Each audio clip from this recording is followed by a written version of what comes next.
உங்கள் தங்கம் வெள்ளி வைர நகைகளை விற்று பணம் பெற நம்பிக்கையான நிறுவனம் மேக்ஸ் கோல்ட். கால் 04454545545. தங்கம்னா காசு, அது விற்கணும்னா மேக்ஸ். மதசார்பற்ற கட்சியாக தாவேகா இருக்கும். மதசார்பற்ற ஒரு நிலையில் நாங்கள் என்றைக்கும் இருப்போம். என்னைக்கு நாங்கள் என்டிஏ கூட்டணிக்குள் போக மாட்டோம் அப்படின்னு இஃப்தார் நோம்பில் விஜய் சொன்னது. ஒரு பக்கம் வரவேற்பு, இன்னொரு பக்கம் பார்த்தீங்கன்னா விமர்சனம். குறிப்பாக வரவேற்பு அப்படின்போது சிறுபான்மையினருடைய ஓட்டை விஜய் தக்க வைத்து கொண்டிருக்கிறார். அவர் என்டிஏ கூட்டணிக்குள்ள பிஜேபி கூட்டணிக்குள்ள போனால் அந்த சிறுபான்மையினர் ஓட்டு அப்படியே அடிவாங்க சாமி.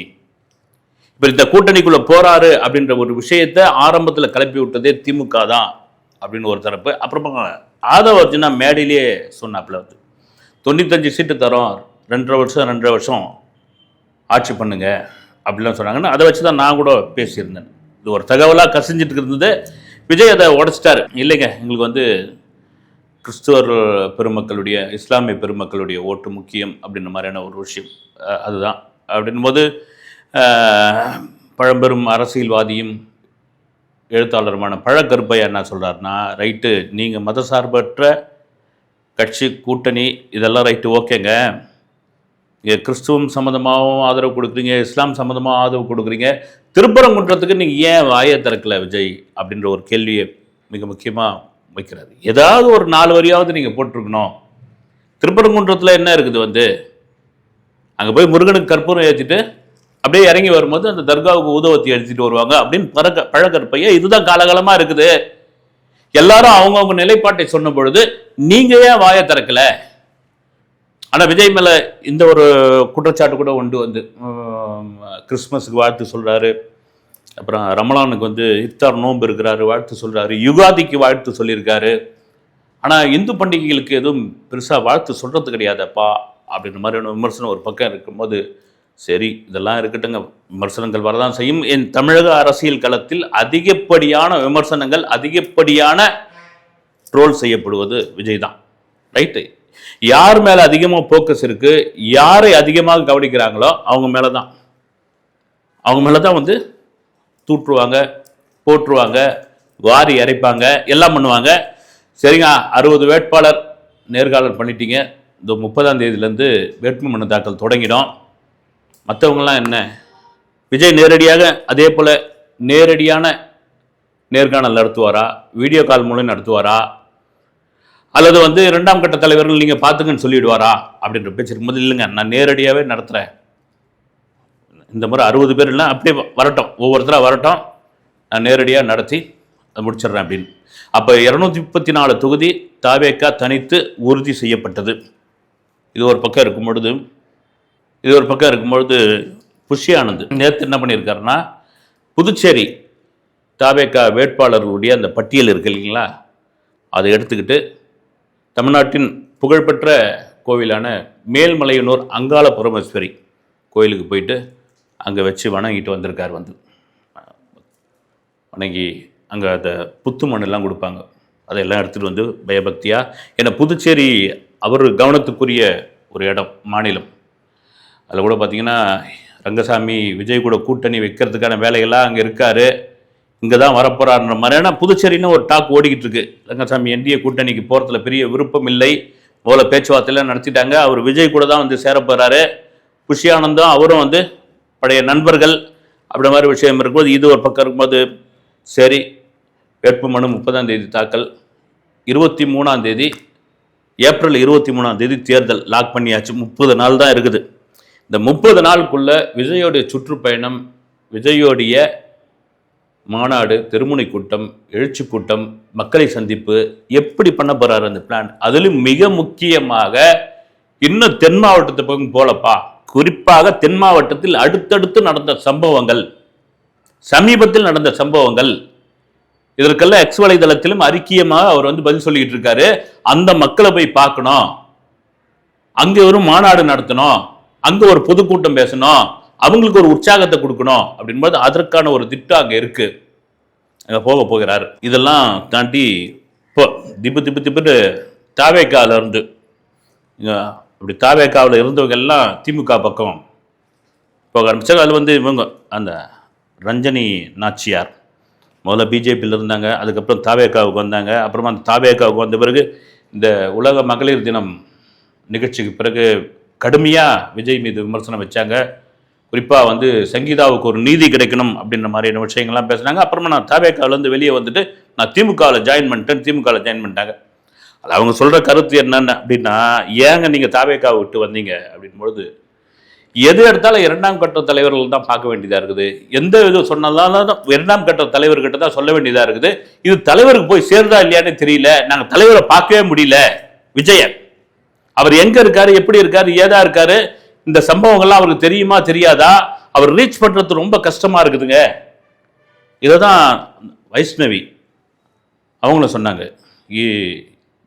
தலைவர் ஆரம்பத்தில் சேரும்போது பார்த்தேன், அதுக்கப்புறம் பார்க்கல. நான் எல்லாமே இரண்டாம் கட்ட தலைவர்கள் மட்டும்தான் வந்து அதை டீல் பண்ணுறாங்க. ஏதாவது ஒரு விஷயம் நாங்கள் சொல்லணும்னா தலைவர்கிட்ட எங்கேருந்து நாங்கள் சொல்ல முடியும் அப்படின்னு சொல்லி முதல் ஆதரவு இந்த சிறுபான்மையினர் அப்படின் பொழுது ஒரு இஸ்லாமிய கட்சி, முஸ்லீம் கட்சி வந்து தமீம் அவரும் வெளிவந்தார். அவரும் இதை தான் சொன்னார், என்னங்க நாங்கள் வந்து அப்படின்னு. ஏன் விஜய் அப்படின்னா வந்து ஒரு என்ன வந்து அவரை சந்திக்க முடியாத ஒரு இரும்பு கோட்டைக்குள்ளே இருக்காரு, இல்லை விஜயை சந்திக்க விடாமல் இந்த இரண்டாம் கட்ட தலைவர்கள்லாம் வந்து தடுப்பு போடுறாங்களா, இல்லது இவங்கெல்லாம் சந்திக்க வேணாம் அப்படின்னு விஜய் விருப்பப்படுறாரா, அப்படிலாம் ஒன்றும் கிடையாது. வந்து ஏன்னா அரசியலுக்கு விஜய் உண்மையிலே புதுசு தான்.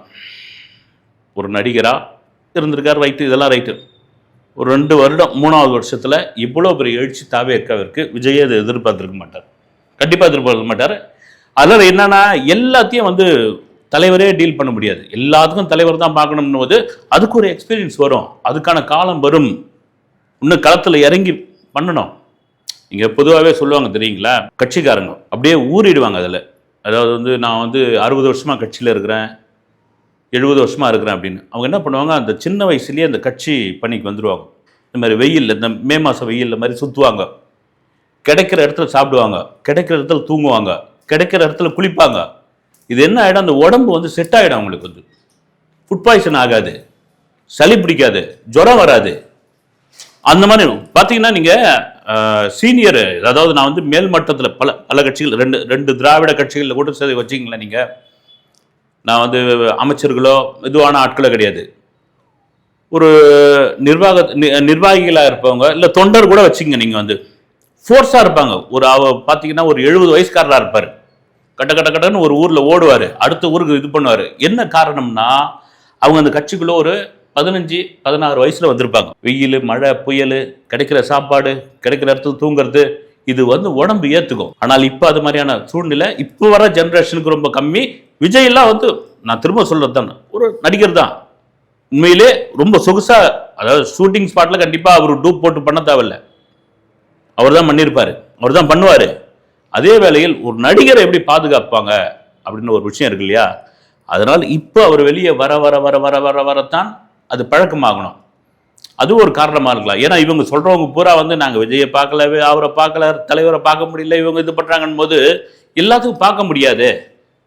அது இவங்களோட குற்றச்சாட்டு. சரி, அங்கே போய் சேர்ந்துட்டு ஏதாவது ஒரு விமர்சனம் சொல்லுவாங்க. இது ஒரு பக்கம் போயிட்டு இருக்கும்பொழுது சிபிஐ 3 தடவை வந்து கூப்பிட்டு விசாரணை நடத்திட்டாங்க விஜய்கிட்ட.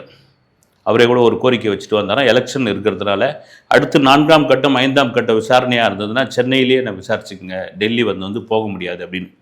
திடீர்னு இப்போ என்ன ஆகி போச்சுன்னா, கரூர் சம்பவத்தில் விஜய் வந்து ஒரு ஷூட்டிங் நடத்தினாரு, ஷூட்டிங் மீன் வந்து படப்பிடிப்பு நடத்தினாரு அப்படின்ற ஒரு டாக் வந்து. என்னங்க அது ஆரம்பத்துலேயே ஏதோ சொல்லியிருக்க வேண்டியதுன்னா, திடீர்னு இப்பயே வந்து திடீர்னுனா அங்கங்கே கேமராக்களை வச்சுட்டு அவர் தனிப்பட்ட முறையில் அதை பதிவு செஞ்சார். எதுக்கு பதிவு செஞ்சார், அவர் வச்சுக்கிறதுக்கா, அல்லது வந்து ஏதாவது படத்தில் ஜனநாயகனில் இடையில காட்சியில் சேர்க்கறதுக்கா, ஒன்றுமே தெரியல. குறிப்பாக இந்த ட்ரோனில் எடுக்கப்பட்ட காட்சி இருக்குங்களா, அந்த காட்சிகளை விஜய் அழிக்க முயன்றார் அப்படின்ற மாதிரியான ஒரு விஷயம் இருக்கு. அழிக்க முயன்றார். அதனால தான் 3வது முறையாக சிபிஐ அவரை விசாரணைக்கு கூப்பிட்டதாக வெளியில் ஒரு தகவல். அப்படிலாம் அழிக்க முடியுமா? அது சிபிஐ எப்பயோ கைப்பற்றி இருப்பாருங்களே. அந்த பிரச்சார வாகனம் வந்தது இல்லைங்களா, அது இடையில இங்கே சென்னையில் அது கரூரில் விசாரிக்கும் போது அந்த வாகனத்தை கூட கொண்டு போய் அதெல்லாம் ஆய்வு பண்ணாங்க.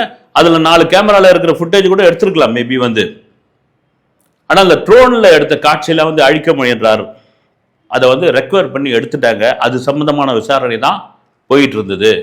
அதில் சில திடுக்கிடும் காட்சிகள்லாம் இருக்குது, அதில் ஒரு படப்பிடிப்பு நடத்தியிருக்காங்க அப்படின்ற மாதிரியான ஒரு டாக் ஒரு பக்கம் போயிட்டுருக்கு. இதெல்லாம் மீறி சரி, விஜயோடைய அடுத்த அரசியல் களம் எப்படி இருக்கும் அப்படின்னா, நிச்சயமாக நான் சொல்கிறேன், மக்களை சந்தித்தாக வேண்டும். தேர்தல் ஆணையத்திடம் பர்மிஷன் கேட்க வேண்டும். விதிமுறைகள் கண்டிப்பாக தளர்த்தப்படும். ஏன் இன்னும் விஜய் மௌனமாக இருக்கிறார், ஏன் விஜய் இன்னும் ஃபோர்ஸா உள்ள இறங்கல அப்படின்ற கேள்விகள் அவருடைய கட்சிக்குள்ளேயே இருக்குது. கண்டிப்பாக கேட்பாங்க. களப்பணி ஆட்சி ஆகணும். வந்து மற்ற கட்சியெல்லாம் பார்த்தீங்கன்னு வச்சுங்க, ரெடி ஆகிட்டாங்க, தேர்தல் பிரச்சாரத்துக்கு கிளம்பிட்டாங்க. வேட்பாளருடைய நேர்காணல் நடந்துகிட்டு இருக்கு. ஒரு பக்கம் விறுவிறுப்பா தொகுதி பங்கீடுலாம் முடிச்சாச்சு. இந்திய கூட்டணி இல்லைன்ற ஒரு முடிவுக்கு வந்தாச்சு. நாம் தமிழர் அவர் சீமான் ஓப்பனாவே திறன் நிதி கேட்க ஆரம்பிச்சிட்டாரு. கொடுங்க, எனக்கு கொடுங்க, என் கட்சிக்கு நிதி கொடுங்க அப்படின்ற அளவுக்கு ஆயிடுச்சு. அவ்வளோ ஜோராக நடந்துகிட்டு இருக்கு தமிழக அரசியல் களம். இன்னொரு 30 நாள் தான் இருக்குது. 30 நாளுக்குள்ள விஜய் என்ன பண்ண போறீங்க அப்படின்ற மாதிரி எனக்கு கேள்வி இருக்கும் பொழுது அதற்கு ஒரு பக்கா பிளான் போட்டு வச்சிருக்கோம்.